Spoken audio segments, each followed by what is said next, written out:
Hi hello welcome to Lakshmi Mane Aduge. ಯಾವಾಗ ಸಮೋಸ ತಿನ್ನಬೇಕಂತ ಮನಸ್ಸಾಕತ್ತಲ್ಲ ಆವಾಗ ಕಡಿಮೆ ಸಮಯದಾಗ ಈ ರೆಸಿಪಿನ ಒಂದ್ಸತಿ ಟ್ರೈ ಮಾಡಿರಿ. ಚಟಪಟ ಅಂತ ಮಾಡ್ಬೋದು, ಹಂಗೆ ತಿನ್ನಕ್ಕೂ ಭಾರಿ ಟೇಸ್ಟ್ ಇರ್ತೈತಿ. ಈಗ ಇದನ್ನ ಹೆಂಗೆ ಮಾಡೋದಂತ ನೋಡ್ಕೊಂಬರೋಣ ಬರ್ರಿ. ಸ್ಟವ್ ಆನ್ ಮಾಡಿ ಅದ್ರ ಮೇಲೆ ಒಂದು ಬಾಣಲಿ ಇಟ್ಕೊಂಡು 1 ಕಪ್ನಷ್ಟು ನೀರು ಹಾಕ್ಕೊಂಡು ಅದಕ್ಕೆ ರುಚಿಗೆ ತಕ್ಕಷ್ಟು ಉಪ್ಪು ಹಾಕ್ಕೊಳಕತ್ತೀನಿ. ಉಪ್ಪೆಲ್ಲ ಕರಗಿ ನೀರು ಬಿಸಿ ಆದಮೇಲೆ ಅರ್ಧ ಕಪ್ನಷ್ಟು ಚಿರೋಟಿ ರವೆ ಹಾಕ್ಕೊಂಡು ಗ್ಯಾಸ್ ಸ್ಟವ್ನ ಮೀಡಿಯಮ್ ಫ್ಲೇಮ್ನಾಗ ಇಟ್ಕೊಂಡು ಗಂಟಿಲ್ದಂಗೆ ಎಲ್ಲನೂ ಮಿಕ್ಸ್ ಮಾಡ್ಕೋಬೇಕು. ನಾನಿಲ್ಲಿ 1 ಕಪ್ ನೀರಿಗೆ ಅರ್ಧ ಕಪ್ನಷ್ಟು ಚಿರೋಟಿ ರವೆ ತೊಗೊಂಡೇನಿ. 1 ಕಪ್ ಅಳತೆಯೊಳಗೆ ನಾವು ತೊಗೊಳೋದ್ರಿಂದ ನಾವು ಮಾಡುವಂಥ ರೆಸಿಪಿ ಪರ್ಫೆಕ್ಟಾಗಿ ಬರ್ತೈತಿ. ರವೆ ನೀರನ್ನ ಒಂದು 2 ನಿಮಿಷದೊಳಗೆಲ್ಲ ಅಬ್ಸರ್ವ್ ಮಾಡ್ಕೋತೈತಿ ನೋಡಿರಿ. ಇದೆಲ್ಲನೂ ನೀರೆಲ್ಲ ಅಬ್ಸರ್ವ್ ಮಾಡ್ಕೊಂಡ್ರೆ ಗಟ್ಟಿಯಾಗಿ ಸಾಫ್ಟ್ ಆಗತೈತಿ. ಇದು ತಳ ಹಿಡಿತೈತಲ್ಲ ಆವಾಗ ಗ್ಯಾಸ್ ಸ್ಟವ್ನ ಆಫ್ ಮಾಡಿಬಿಡಬೇಕು.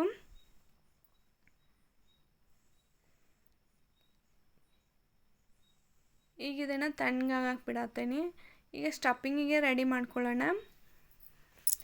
ಸ್ಟವ್ ಮೇಲೆ ಒಂದು ಬಾಣಲಿ ಇಟ್ಕೊಂಡು ಅದಕ್ಕೆ ಒಂದು ಸ್ವಲ್ಪ ಎಣ್ಣೆ ಹಾಕಿ ಎಣ್ಣೆ ಎಲ್ಲ ಬಿಸಿ ಆದಮೇಲೆ ಜೀರಿಗೆ ಮತ್ತು ಸೋಂಪು ಕಾಳನ್ನ ಹಾಕ್ಕೊಳಕತ್ತೀನಿ. ಒಂದು ಹಸಿರು ಮೆಣಸಿನ್ಕಾಯಿನ ಸಣ್ಣಗೆ ಕಟ್ ಮಾಡಿ ಹಾಕ್ಕೊಂಡು ಫ್ರೈ ಮಾಡ್ಕೋಬೇಕು. ಈಗ 1 ಟೇಬಲ್ ಸ್ಪೂನ್ನಷ್ಟು ಶೇಂಗಾ ಕಾಳನ್ನ ಹುರಿದು ಹಾಕ್ಕೊಳಕತ್ತೀನಿ.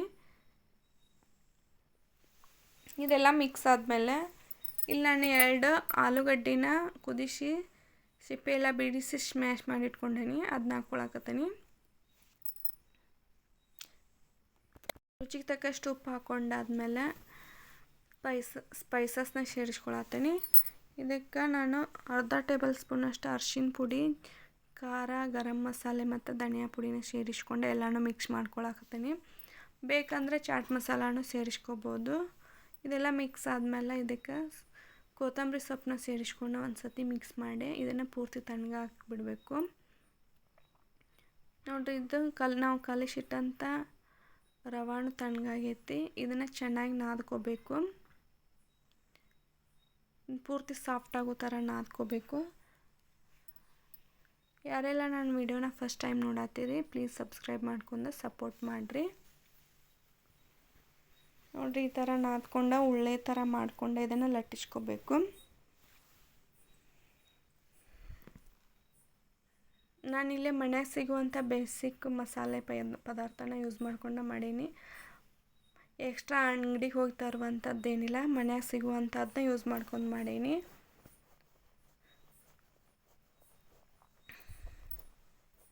ನೋಡ್ರಿ, ಈ ಥರ ಲಟ್ಟಿಸ್ಕೊಂಡೀನಿ. ಈಗ ನಾನು ಸ್ಕ್ವೇರ್ ಶೇಪ್ ಒಳಗೆಲ್ಲನೂ ಕಟ್ ಮಾಡ್ಕೋತೀನಿ.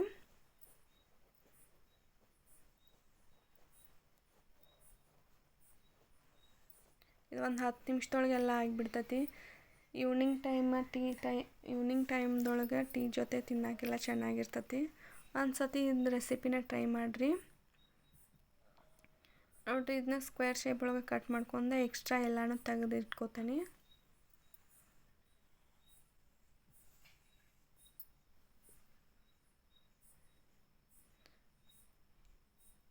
ಇನ್ನೊಂದು ಭಾಗ ಮಾಡಿಕೊಂಡೆ ಇದಕ್ಕೆ ನಾನು ಸ್ಟಫಿಂಗ್ನ ಹಾಕ್ಕೊಂಡು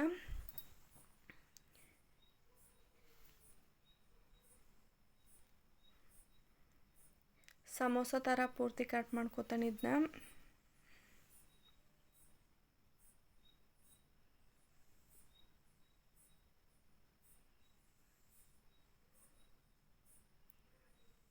ನೋಡಿರಿ, ಇದು ಸ್ಟಫಿಂಗ್ ಹಾಕ್ಕೊಂಡು ಎಲ್ಲನೂ ಸುತ್ತು ಕಡೆ ಎಡ್ಜಸ್ ಎಲ್ಲ ಚೆನ್ನಾಗಿ ಹತ್ಕೋಬೇಕು.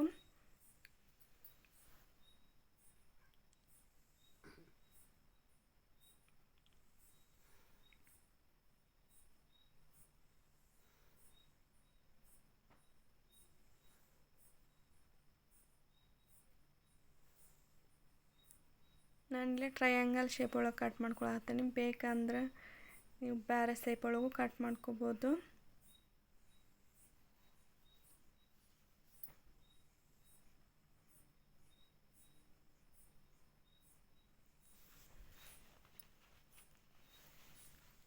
ನೋಡಿರಿ, ಈ ಶೇಪ್ ಒಳಗೆಲ್ಲನೂ ಕಟ್ ಮಾಡಿ ಇಟ್ಕೊಂಡೆ. ಈಗ ನಾನು ಇಲ್ಲ ನಾನು ಒಂದು ಬೌಲಿಗೆ ಒಂದು 2 ಟೇಬಲ್ ಸ್ಪೂನ್ನಷ್ಟು ಗೋಧಿ ಹಿಟ್ಟು ಹಾಕ್ಕೊಂಡು ಇದಕ್ಕೆ ಸ್ವಲ್ಪ ಉಪ್ಪು ಹಾಕ್ಕೊಳಕತ್ತೀನಿ. ಹಾಕ್ಕೊಂಡು ಸ್ವಲ್ಪ ನೀರು ಹಾಕಿ ಇದನ್ನು ಗಂಟಿಲ್ದಂಗೆ ಎಲ್ಲನೂ ಮಿಕ್ಸ್ ಮಾಡ್ಕೊಳ್ಬೇಕು.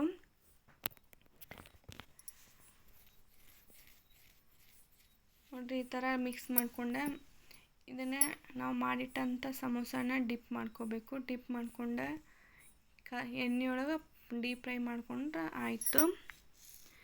ಸ್ಟೋವ್ನ ಜಾಸ್ತಿ ಉರಿ ಒಳಗೆ ಪೂರ್ತಿ ಹೈ ಫ್ಲೇಮ್ನ ಒಳಗೆ ಇಟ್ಕೊಂಡೇ ಫ್ರೈ ಮಾಡ್ಕೊಳ್ಬೇಕು.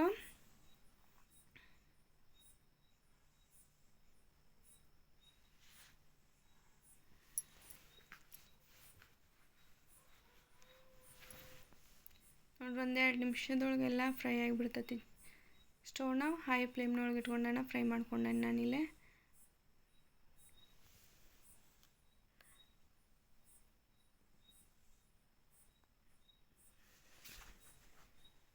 ಈ ರೆಸಿಪಿನ ಒಂದು ಸತಿ ಮನ್ಯಾಗ ಟ್ರೈ ಮಾಡಿ ನೋಡಿರಿ ಫ್ರೆಂಡ್ಸ್. ಇದಂತೂ ಸಖತ್ತಾಗಿರ್ತೈತಿ.